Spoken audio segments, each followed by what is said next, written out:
Hello guys, and welcome to episode 4 of the working title CJ4 series. And today we are going to be going through an ILS approach and landing tutorial. As you can see, it is really cloudy, so this is why we need to use the ILS approach. And we'll go ahead and get started. This is actually... there, go, okay. So, first thing you want to do is you want to make sure, just ignore this part, I was just setting it up earlier. So, first thing you want to do is you want to make sure your destination airport is in there. And you want to have an origin and a destination. You want to make sure your destination airport is correctly filled in the destination column. So, we are landing at Hobby. And we are gonna go ahead and go to the departure and arrival page, which is right here, and go to Hobby, Arrival. Make sure you're in the arrival part and press the ILS 4, ILS 13, right? Whichever one runway you want to land on. But make sure it's ILS or localizer. So ILS 4, wait for that. And then we want the geo transition. That's the fix that we are transitioning into on the arrival. Now, it says flight plan discontinuity, so we're going to go ahead and go to legs, see what's going on over there. And it put this waypoint before the other waypoints, and we don't want that. So we're going to go ahead and press geo, replace it, execute.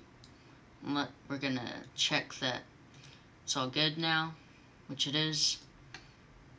And it's telling us that the localizer will be tuned. And we're going to want to put on nav mode in a second.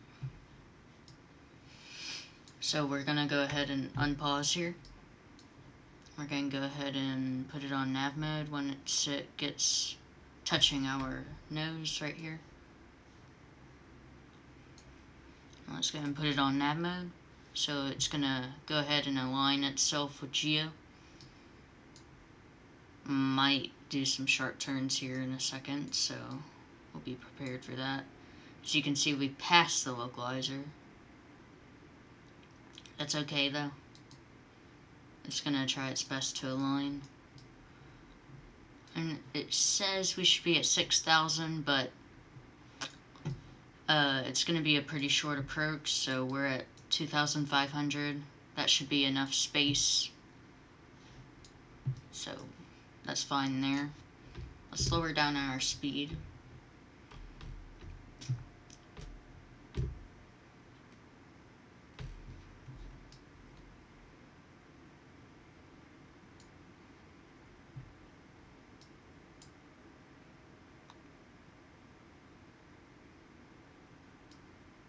And it's gonna try. So the localizer is right here. Basically what the localizer is, it helps aircraft get on and see the runway, basically navigate to the runway with this thing here. If it's a really cloudy day like it is now. And you have to intercept the localizer in order to see or navigate to the runway. And I'll go through that in a second once it actually gets tuned. It's basically like this line here. When it gets intercepted with your aircraft, that means you're intercepted. If it goes over here, you need to move a little to the right. If it goes over here, you need to move a little to the left. And this blue line right here is showing to you that, hey, you're pretty close to this approach, so the localizer is about to be tuned. So that's basically what the ILS and localizer are. And we'll go ahead and turn on traffic, so you see in case there's any traffic or takeoffs or any traffic coming in towards us. As you can see, we're about to turn.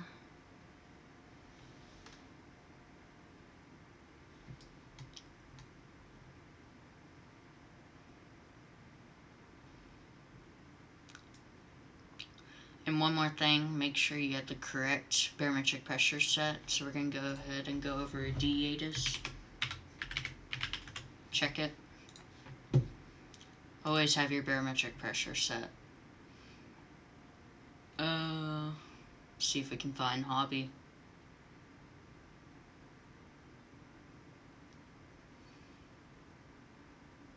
They need a typing thing on here. Alright, so the altimeter is 3017. So we'll go ahead and set that. 3017. Always make sure your barometric pressure is set, especially on a cloudy day like this, so you don't smash into the ground.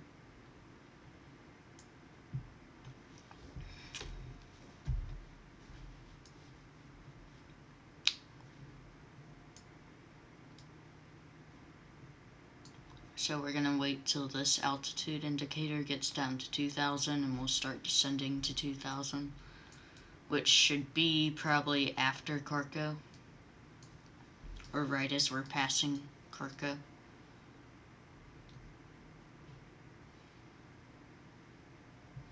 And when you get to about SA, that's when you would, or maybe a little before SA, in that position right there.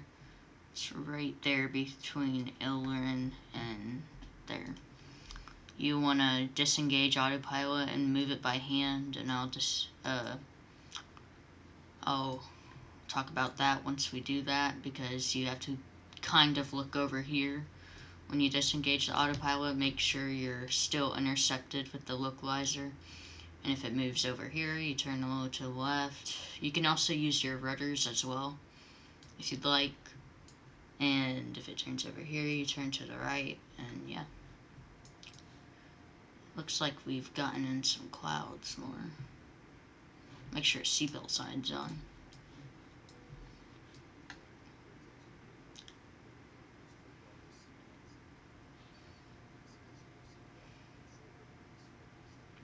And I like to do this also. We went over this in the last video. It's kind of fun.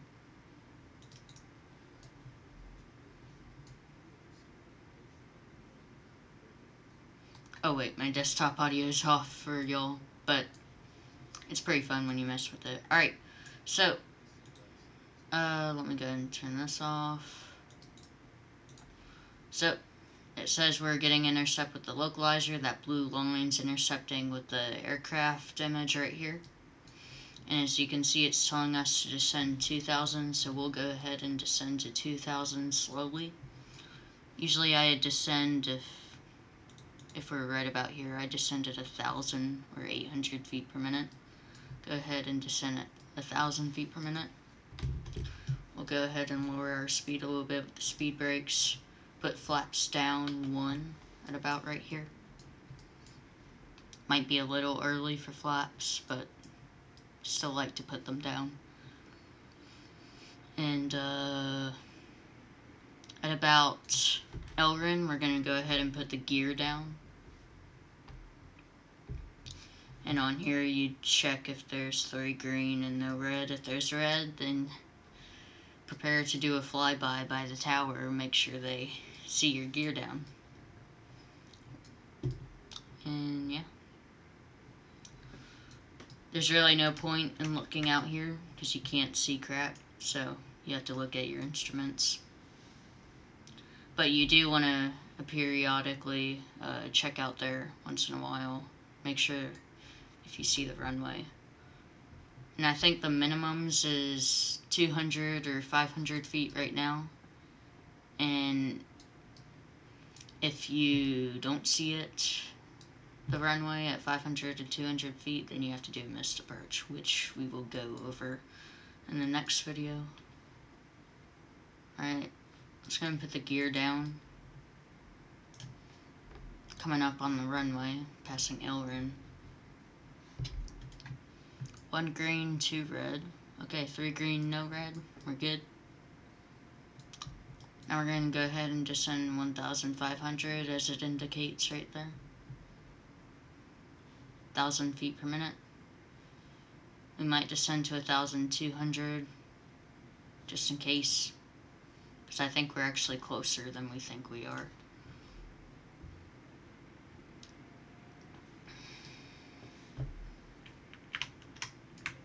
Always be prepared to do a go around or missed approach. And right here, as you can see, it says missed approach. You will go to this waypoint and hold there until the weather clears up. Keep checking periodically out there. We're gonna go ahead and go 1,000. I think we need to be lower. And there's the runway. So we do not have to do a missed approach. But I guess be prepared if something else happens. And we'll go ahead. Well, no, we don't have to yet.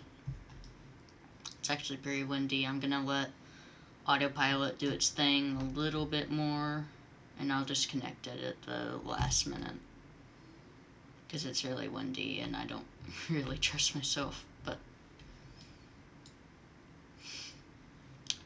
I'm gonna go ahead and send 8,000, correction, 800.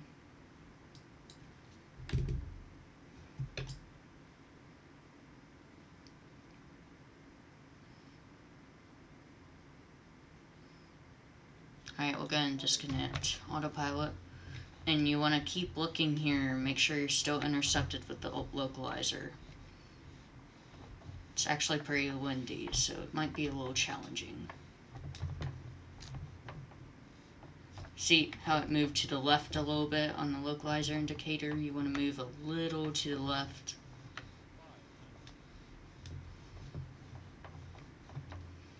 You can use rudders if you'd like.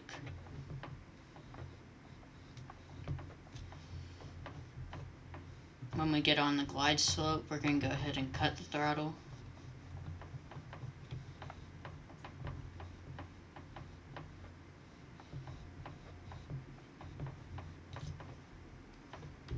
Alright, we'll go ahead and cut it.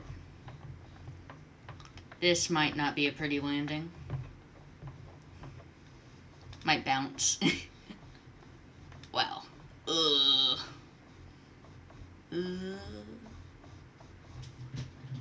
Actually, no, that wasn't bad.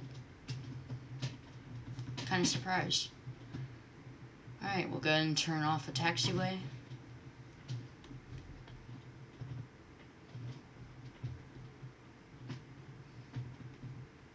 Go ahead and... Actually, no, this is another runway. I'm not using charts right now, so it's a little confusing. But that's how you do ILS landing. If it's a visual approach, then you basically just align with the runway. I like to use the ILS system on visual approaches sometimes because I like to use it to align with the runway, make sure I'm actually aligned. So that's actually good to keep in mind. And yeah, that's how you do an ILS landing and basically just a landing in the CJ4. So that's it. And look out for the next episode on holding and stuff. See ya.